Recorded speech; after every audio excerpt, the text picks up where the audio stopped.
సభకి నమస్కారం. జై తెలంగాణ.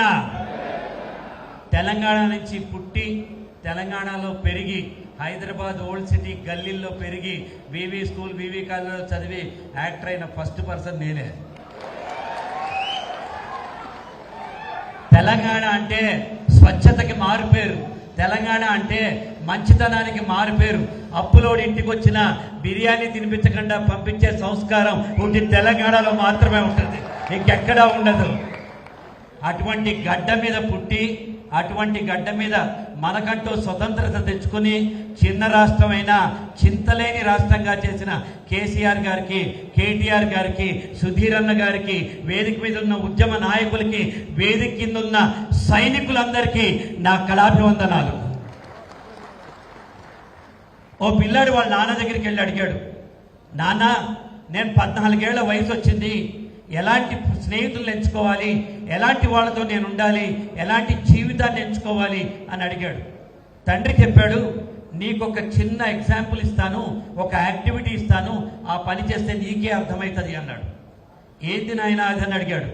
అడగానే తండ్రి ఒక మెరిసే రాయి, అదేం డైమండ్ కాదు, మెరిసే రాయిని ఒకటి ఇచ్చి ఇది తీసుకుపోయి మన ఎల్బీ నగర్ బయట ఉన్న కూరగాయల మార్కెట్ రైతు బజార్ దగ్గర పోయి పట్టుకుని ఉంచో, ఎవరితోనూ మాట్లాడకు, ఎవరైనా వచ్చి ఇది అమ్ముతావా అని అడిగితే తల ఊపు, ఎంత అంటారు, 2000 చూపించు బిడ్డ అన్నాడు.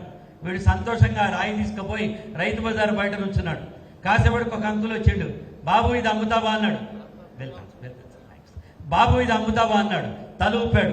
ఎంత అన్నాడు. 2000 చూపించాడు. ఓ 200 రూపాయలా, నేను ఇస్తాను అని చెప్పి అన్నాడు. వీడు ఆగమని నాన్నకు ఫోన్ చేశాడు, నాన్న 200 అంటున్నాడు, అమ్మమంటావా అని చెప్పి అన్నాడు. ఉండరా, నీది అవ్వలేదు, ఇప్పుడు అదే రాయి తీసుకెళ్ళి దిల్సుఖ్ నగర్లో ఉన్న మన రత్నదీప్ సూపర్ మార్కెట్ బయట నుంచో ఇదే ఎక్సర్సైజ్ చేయన్నాడు. తను అక్కడికి వెళ్ళి దిల్సుఖ్ నగర్ బయట ఉన్న రత్నదీప్ సూపర్ మార్కెట్ దగ్గర నుంచున్నాడు. కాసేపటికి అంకుల్ వచ్చాడు, బాబు ఇది అమ్ముతావా అన్నాడు. తలూపాడు. ఎంత అన్నాడు. మళ్ళీ 2000 చూపించాడు. ఓ 2000 రూపాయలా, నేను ఇస్తా బిడ్డ అన్నాడు. ఉండమని చెప్పి నాన్నకు ఫోన్ చేశాడు. నాయన 200 కాదే 2000 అంటున్నాడు, ఇచ్చేయమంటావా అన్నాడు. తండ్రి ఆగరా, ఇదే రాయి తీసుకెళ్ళి దిల్సుఖ్ నగర్లో ఉన్న జాయ్ అలికాస్ లాంటి డైమండ్ షోరూమ్ లోపల పోయి, లోపల బయట కాదు, పట్టుకుని నుంచో, మళ్ళీ రిపీట్ చేయన్నాడు. వీడు ఆ షోరూమ్ లోపల పోయి నుంచున్నాడు. కాసేపటికి కారులో ఒక అంకుల్ వచ్చాడు. బాబు ఇది అమ్ముతావా అన్నాడు. తల ఊపాడు. ఎంత అన్నాడు. మళ్ళీ 2000 చూపించాడు. ఓ 2 లక్షల రూపాయలా, ఇస్తా బిడ్డ అన్నాడు. వీడు ఆశ్చర్యపోయాడు. పరిగెత్తుకుంటూ తండ్రి దగ్గరికి వెళ్ళి, నాన్న అదే నేను, అదే రాయి, ఒకడు 200 ఇస్తా అన్నాడు, ఒకరు 2000 ఇస్తా అన్నారు, ఒకరు ఎందుకు 2 లక్షలు ఇస్తా అన్నారు అని అడిగాడు. అప్పుడు ఆ తండ్రి చెప్పాడు, అదేరా నిన్ను ప్లేసింగ్ యువర్ సెల్ఫ్ అంటే మంచి పార్టీలో మంచి వ్యక్తుల మధ్య పాజిటివ్ థింకింగ్తో గెలిచే స్థానంలో నువ్వు ఉంటే నీ విలువ 2 లక్షలు అవుతుంది, మీడియాకర్ పీపుల్తో ఉంటే నీ విలువ 2000 అవుతుంది, నువ్వు నెగిటివ్గా ఉంటే నీ విలువ 200 ఉంటుందని. 2 లక్షల రూపాయల విలువైన కార్యకర్తలున్న సుధీర్ గారు అదృష్టవంతులు, గొప్ప నాయకులు. ఎందుకంటే మీరందరే ఆయన బలం. ఒక అక్షరం మామూలుగా ఒక అక్షరంలో ఉంటుంది, అదే అక్షరం ఇంకో అక్షరంతో కలిస్తే అది పదం అవుతుంది, ఒక పదం మరికొన్ని పదాలతో కలిస్తే అది కావ్యం అవుతుంది. అటువంటి కావ్యం సుధీర్ రెడ్డి గారు, అటువంటి అక్షరం మీరందరూ కలిస్తేనే తెలంగాణ అవుతుంది, మీరందరూ కలిస్తేనే బీఆర్ఎస్ అవుతుంది. నాకు ఇచ్చిన టాపిక్ ఏంటంటే పబ్లిక్ స్పీకింగ్. ఎందుకు మనం స్టేజ్ ఎక్కి కానీ నలుగురి మధ్య పబ్లిక్ స్పీకింగ్ అంటే నాలాగా ఉపన్యాసాలు ఇవ్వటం కాదు. పబ్లిక్ స్పీకింగ్ అంటే మనం పోయి ప్రజెంటేషన్ చేయటం కాదు. 2 కంటే ఎక్కువ మంది ఉన్నప్పుడు ఆ 2తో 3తో మనం మాట్లాడే మాట వాళ్ళకి అర్థమయ్యే విధంగా చెప్పడమే పబ్లిక్ స్పీకింగ్. మనం మాట్లాడటం కాదు, అవతల వాడికి అర్థమయ్యేలా చెప్పడమే పబ్లిక్ స్పీకింగ్. మీ అందరికి ఒక ఎగ్జాంపుల్ చెప్తా. మనందరం బొమ్మరిల్లు సినిమా చూసామా లేదా? గట్టిగా అనాలి. నేను హాయ్ అంటే మీరు హలో అనండి, నేను హలో అంటే మీరు హాయ్ అనండి. అప్పుడు మీరు వింటున్నట్టు తెలుస్తుంది. సినిమా చూడడానికి రాలే, ఇక్కడ నేర్చుకోవడానికి వచ్చాం. Hello, hi, hello, hi. మీరంతా బొమ్మరిల్లు సినిమా చూశారు కదా. సినిమా చివరిలో సిద్ధార్థ గారు వాళ్ళ నాన్న క్యారెక్టర్ వేసిన ప్రకాష్ రాజ్ తోటి మనసిప్పి మాట్లాడతాడు. నాన్న అంతా నువ్వే చేసావు నాన్న, నేను ఏ షర్ట్ వేసుకోవాలో నువ్వే చెప్పినావు నాన్న, నేను క్యారమ్ బోర్డు ఆడుతుంటే ఏ కాయిన్ కొట్టాలో నువ్వే చెప్పావు, నేను రోడ్డు దాటుతుంటే నా చేయి పట్టుకు దాటించావు, నువ్వు ఇంకా నా చేయి నీ చేతిలో ఉంది నాన్న అన్నాడు.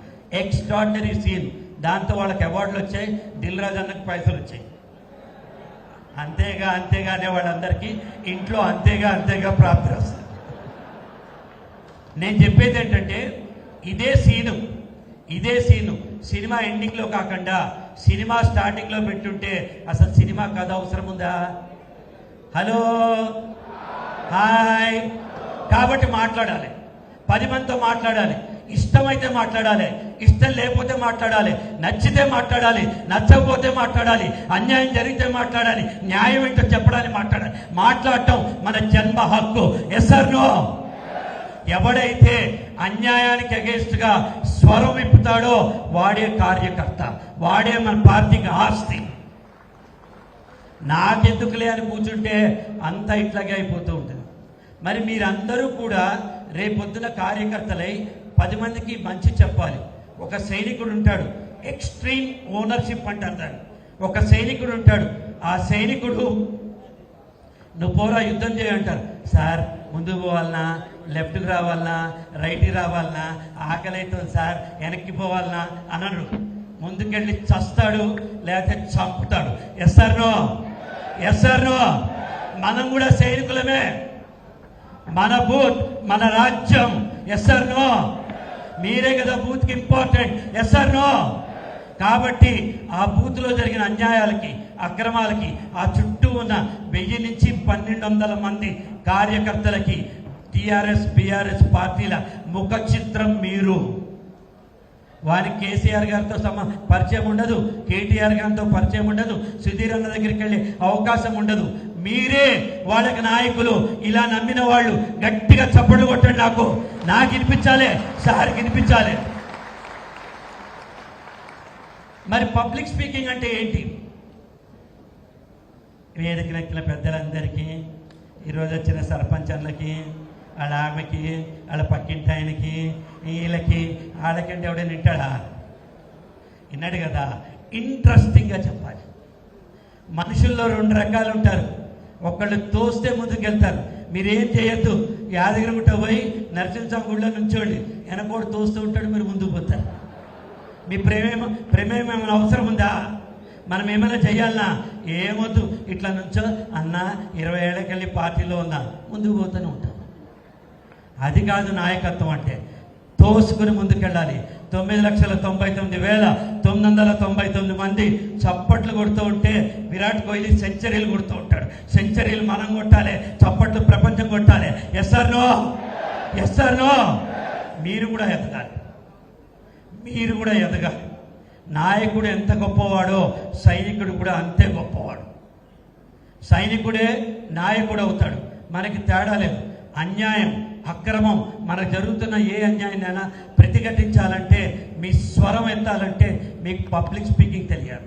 ఒక అటల్ బిహారీ వాజ్పేయి గారు కేవలం ఆయన పబ్లిక్ స్పీకింగ్ వల్ల ఆయన పొలిటికల్ లీడర్షిప్ అయింది. ఒక ఎన్టీ రామారావు గారు, ఒక చిన్న ఎగ్జాంపుల్ చెప్తా. నాకు పార్టీలతో సంబంధం లేదు, కానీ నాకు బీఆర్ఎస్ పార్టీ అంటే ఇష్టము. గతంలో కూడా చెప్పా. ఎందుకంటే బానిసలై అట్టడుగై అన్యాయం జరుగుతున్న మన తెలంగాణకి వెలుగు తెచ్చిన పార్టీ, విలువ తెచ్చిన పార్టీ, నిలబెట్టిన పార్టీ, ఊపిరి పోసిన పార్టీ మన బీఆర్ఎస్. జై తెలంగాణ. మనకంటూ ఒక స్థిరత్వాన్ని, గుర్తింపుని తెచ్చాం. మరి ఇలాంటి ప్రాంతాల్లో మనం ఎదగకపోతే తెలివితేటలు లేక కాదు, మీరందరికీ తెలివి ఉంది. ఆ తెలివితేటలు వాడుకోవడం తెలియాలి. ఎలా తెలుస్తుంది మనకు? మాటల ద్వారా చెప్పాలి కదా. ఒక అటల్ బిహారీ వాజ్పేయి, ఎన్టీ రామారావు గారు సినిమా హీరో. ఆయన పాలిటిక్స్లోకి వచ్చాడు 1982లో. రాగానే ప్రతి ఊరికి చైతన్య రథం తీసుకుని పోయాడు. ప్రతి చోట 10,000 మంది 20,000 మంది ఒక్కొక్క ఊళ్ళో వెయిట్ చేసేవాడు. ఎక్కడ పడితే అక్కడ ఆపేసేవాడు. 10 గంటలకు వస్తానన్న ఎన్టీఆర్ నిజామాబాద్కి వచ్చేటప్పటికి 1 గంట అయ్యేది. కానీ జనం ఎండలో పిల్లల్ని పట్టుకుని, ఆడవాళ్ళు నుంచుని ఎన్టీఆర్ నిలిచేవాడు. ఎక్కి నా అన్నలారా, నా తమ్ముళ్ళారా, ఆడపడుచులారా అని ఉద్వేగపూర్వకంగా మాట్లాడితే చప్పట్లు కొట్టి ఆనందంతో వెళ్ళేవాడు. Yes or no? ఇదే ప్రాంతంలో మరొక నటుడు పేరు చెప్పట్ల, ఆయన కూడా మనకి ఇష్టమైన నటుడు, నాకు కూడా ఇష్టమైన నటుడు. ఆయన కూడా రాజకీయాల్లోకి వచ్చారు. ఆయన ఇదే నిజామాబాద్కి పొద్దున 10ంటికి వస్తా అని చెప్పి 1 గంటకు వచ్చేవాడు. వచ్చి జనమందరూ వెయిట్ చేసేవారు ఆయన్ని కూడా చూడడానికి. మీరు ఈనాడు పేపర్ చదవద్దు, ఎన్టీ రామారావు కోట వేయద్దు అని చెప్పి కూర్చునేవాడు. జనం నిరుత్సాహంతో వెళ్ళిపోయేవాడు. మొత్తం రోజంతా మ్యాచ్ చూసి ఇండియా ఓడిపోతే మనకు బాధ ఉంటుందా ఉంటుందా? అలా మన కోసం ఎదురు చూసిన వాళ్ళు మన మాటలు బాగా మాట్లాడితే మన మనసులో ఉన్న మాట అవతలానికి అర్థమవుతుంది. మీరు మాట్లాడాలి. పబ్లిక్ స్పీకింగ్ అంటే ఏంటంటే ఒక శాండ్విచ్, ఒక బర్గర్ గుర్తుపెట్టుకోండి. ఈ శాండ్విచ్ బర్గర్లో పైన ఒక బ్రెడ్ ఉంటుంది, కింద ఒక బ్రెడ్ ఉంటుంది, మధ్యలో చికెన్ కావాలంటే చికెన్ ఉంటుంది, మటన్ కావాలంటే మటన్ ఉంటుంది, వెజిటేబుల్ కావాలంటే వెజిటేబుల్ ఉంటుంది, చీజ్ కావాలంటే చీజ్ ఉంటుంది. Hello, hi. సిమిలర్గా ఒక స్పీచ్లో ముందు ఓపెనింగ్ ఉంటుంది, క్లోజింగ్ ఉంటుంది, మధ్యలో మన కంటెంట్ ఉంటుంది, విషయం ఉంటుంది. అర్థమైందా? ఓపెనింగ్ వెంటనే మన ఇక్కడ రాగానే వేదిక మీద ఉన్న పెద్దలకి, వేదిక కింద ఉన్న వాళ్ళకి, ఎల్లన్నకి, మల్లన్నకి అని మొదలు పెట్టదు. ఒక స్టైల్తో మొదలు పెట్టాలి.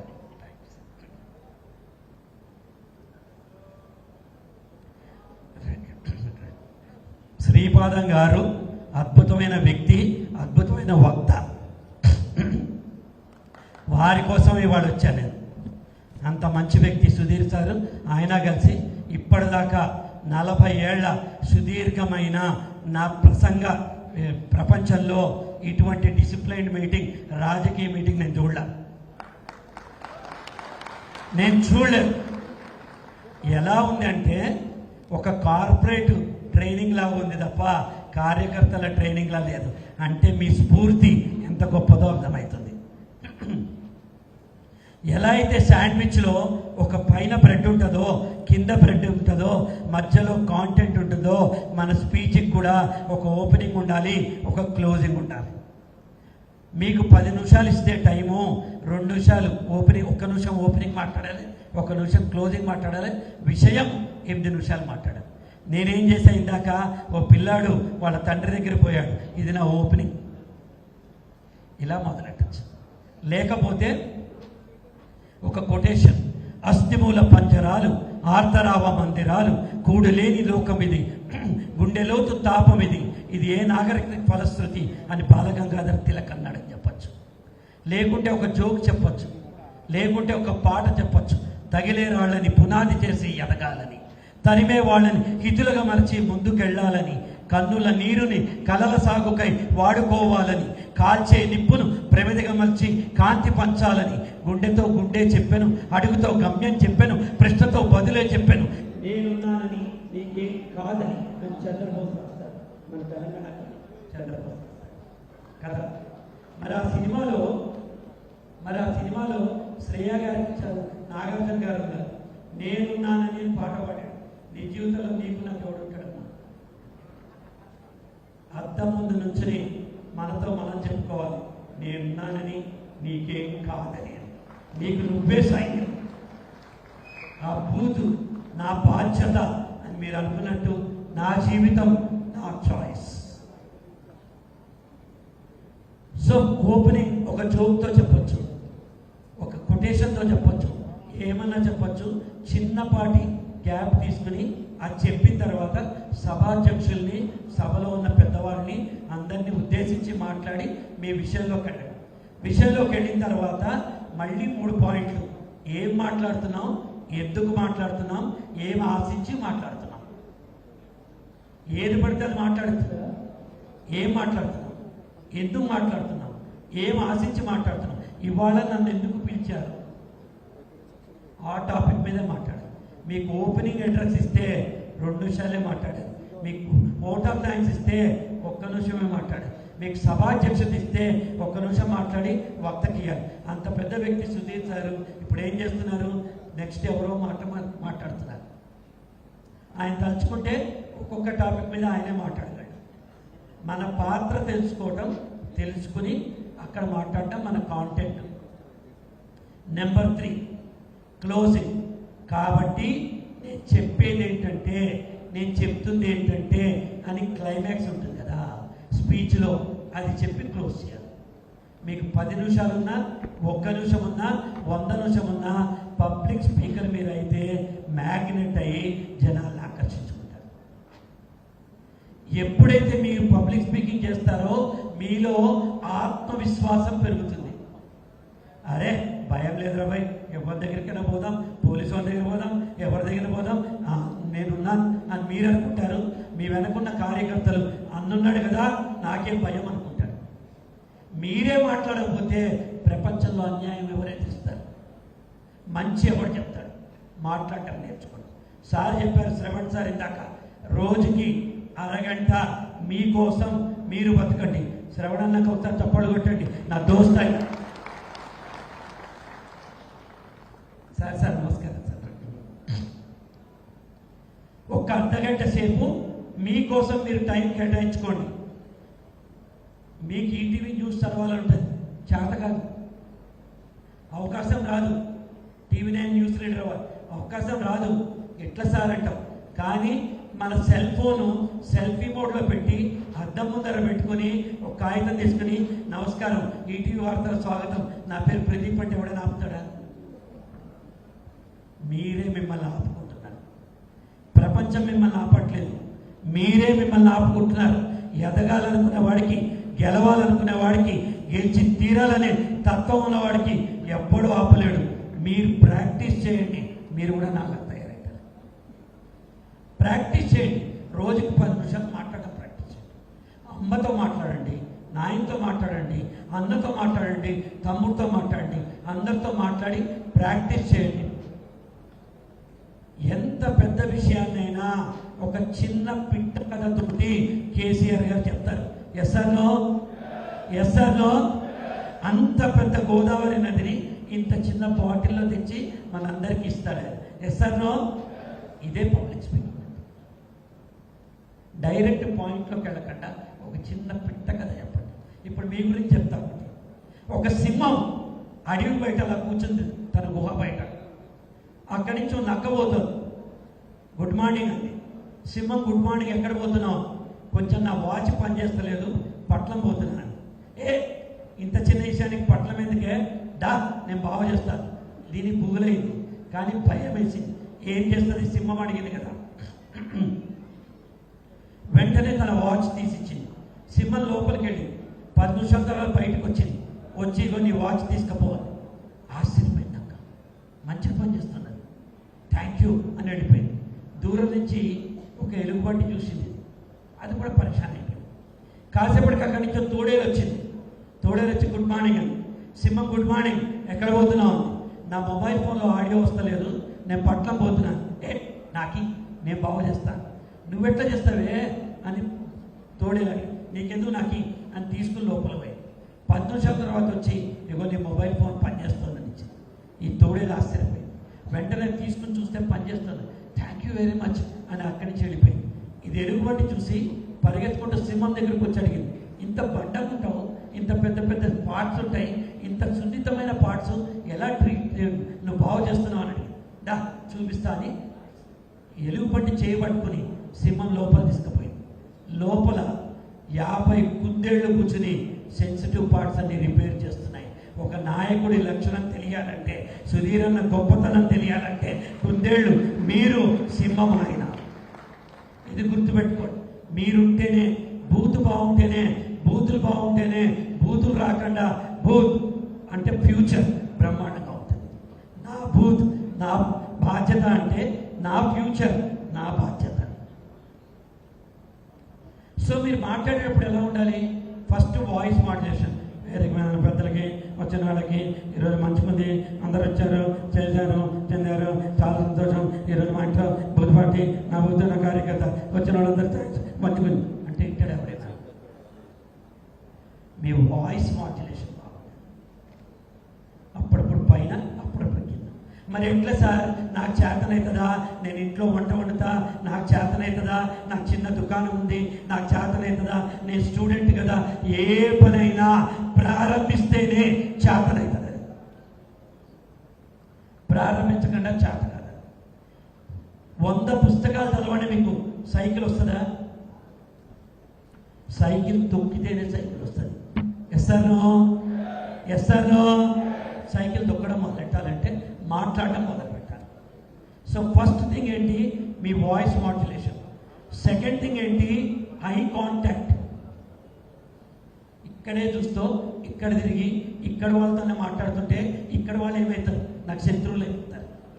కాబట్టి నేనేం చేస్తున్నా, అక్కడున్న శ్రీపతి సార్ తగ్గించి ఇక్కడున్న దాకా అందరినీ నా కళ్ళతోటి ఐ కాంటాక్ట్ చేసి ప్రతి ఒక్కళ్ళ దగ్గరికి వెళ్ళి కళ్ళల్లో చూస్తూ నేను మాట్లాడుతున్నా. మనకున్న ప్రేక్షకులు మన శత్రువులు కాదు, మనకున్న దోస్తులు. చూసి మాట్లాడి సంతోషిస్తారు. Yes or no? మీ ఐ కాంటాక్ట్ బాగుండాలి. Third, gestures. మీకు జెస్చర్స్ అంటే ఆంగికాభినయం. మాట్లాడేటప్పుడు మనం ఇట్లా అంటాం, అట్లా అంటాం, ఇట్లా అంటాం, ఇట్లా అంటాం అంటాం మనుషులు కదా. ఇవి డిస్ట్రాక్షన్గా ఉండకూడదు. నేను ఇప్పుడు చెప్తా, జేబులోంచి ఒక కర్చీఫ్ తీస్తా, మాట్లాడితే ఇక్కడ తుడుస్తా, జేబులో పెడుతూ ఉంటా. ఈరోజు చాలా మంచి రోజు, ఈరోజు అద్భుతమైన రోజు, ఈరోజు చాలా సుదినం. ఇంకా మీరు నేనేం చెప్తున్నాను వినరు. జేబులోంచి దస్తి ఎప్పుడు తీస్తాడు, ముఖం ఎప్పుడు తుడుస్తాడు, జేబులో ఎట్లా పెడతాడు. దస్తి తీ, తుడు తుడు, ముఖం తుడు, తీ తీ, జేబులో పెట్టు. ఇవే నడుస్తాయి, ఇంకేం నడు. Yes or no? మనం చేసే అభినయం మనం మాట్లాడడానికి సిద్ధం అవ్వాలి. కాబట్టి నేను చెప్పేదంటే ఈ రోజు నుంచి మీరందరూ చేయండి. ఇట్లా లూజ్ ఉండద్దు. అర్థమవుతుందా? ఒక పెద్ద ప్రోగ్రాం సాయంత్రం చేస్తున్నాము గచ్చిబౌలి ఇండోర్ స్టేడియంలో. 10 రోజుల నుంచి దానివల్ల గొంతు పోతుంది ఏమనుకోద్దు. So your voice modulation, your eye contact సెకండ్ది. థర్డ్ది ఏంటి? మీ జెస్చర్స్ వెజ్. తర్వాత మీ పోస్చర్. నుంచునేటప్పుడు అడ్డదిడ్డంగా లూజ్గా నుంచోకండి.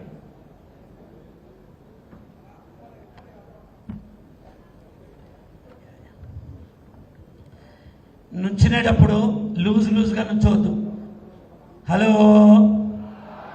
నన్నే చూడాలి. Hello, hi, hello, hi. చూసేటప్పుడు నన్ను చూడండి. సార్ వాళ్ళు వస్తారు, చప్పట్లు కొట్టాడు అందరికీ, నో ప్రాబ్లం. వచ్చిన వాళ్ళని ఒకసారి గట్టిగా చప్పట్లు కొట్టండి, నా వైపు తిరుగుతారు మీరంతా.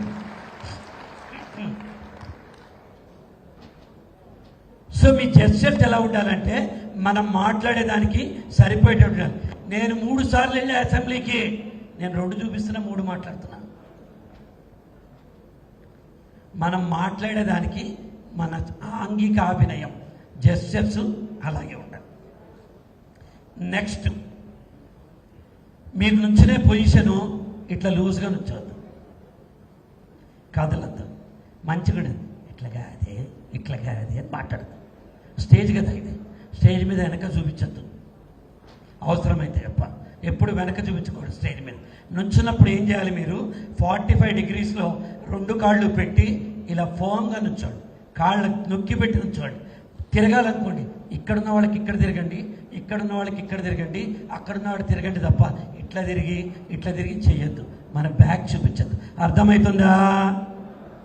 Hello, hi. మన పోస్చర్ ఎలా ఉండాలంటే 2 కాళ్ళు 45 డిగ్రీస్ ముందు పెట్టి మనం కొంచెం ముందుకు బెండ్ అయ్యి, నువ్వంటే నాకు ఇంట్రెస్ట్. ఇట్లా పోతే ఏంది, నీ నుంచి దూరం అవుతున్నా. ఇట్లా అంటే ఏంటి, నీకు దగ్గర వస్తున్నా. నేను అంటే ఇంట్రెస్ట్ అని కొంచెం బెండ్ అయ్యి, మరి తొంగకల్లా కొంచెం బెండ్ అయ్యి మాట్లాడటం మొదలు పెట్టండి. ఇది మీ పోస్చర్. దాని తర్వాత ఎంఫసిస్. ఏ పదం ఇంపార్టెంట్ అయితే ఆ పదం మీద చిన్నపాటి స్ట్రెస్ ఇవ్వాలి, ఒత్తిడి ఇవ్వాలి దాని మీద. ఇది. దాని తర్వాత నెక్స్ట్ ఏంటంటే మీ పాజ్. కంటిన్యూస్ మాట్లాడద్దు. చిన్న మధ్యలో సెంటెన్స్ అయిపోయిన తర్వాత చిన్న గ్యాపులు ఇవ్వాలి. కాబట్టి నేను చెప్పేది ఏంటంటే వాళ్ళకి అర్థం అవ్వాలి కదా టైమే. కాబట్టి నేను చెప్పేది అంటే ఇది నువ్వు వచ్చేసే, నువ్వు చేసుకోవా అంటే డబ్బాలో రాళ్ళేసి కొట్టినట్టు ఉంటుంది. అర్థం కాదు, మీరు మాట్లాడాలి. సో మీ వాయిస్ మాడ్యులేషను, మీ ఎంఫసిస్, మీ ఐ కాంటాక్టు, మీ జెస్చర్సు, మీ పోస్చరు, మీ తర్వాత మీ what you call it as మీ deep into the people, మిమ్మల్ని అందరినీ చూసి మాట్లాడటం, హై కాంటాక్ట్, ఇవంతా కూడా మంచిగా ఉండాలి. ఒక స్పీకర్ అయితే అందరికంటే ఎక్కువ మీకు లాభము. హలో, స్పీకర్ అయితే ఎవరికి లాభం? మీకోసం, మీ బాగుండాలి, మీరు జీవితంలో ఎదగాలని ఇలాంటి కార్యక్రమాలు చేస్తున్నారు. ఇట్లాంటి ట్రైనింగ్ ప్రోగ్రాం చేపట్టిన సుధీర్ అన్న గారికి, శ్రీపాద్ రామ్ గారికి, నాకు ఎంతో ఇష్టమైన వ్యక్తి శ్రీపాద్ కోసమే వచ్చేవాళ్ళ శ్రీపాద్ రామ్ గారికి, మన కార్యకర్తలకి, మీ అందరికీ జీవితంలో బాగుండి మీరందరూ మంచి వ్యక్తులుగా, మంచి వక్తలుగా, మంచి వ్యక్తి, మంచి వక్త ఎదగాలని మనస్ఫూర్తిగా కోరుకుంటున్నా. Thank you very much.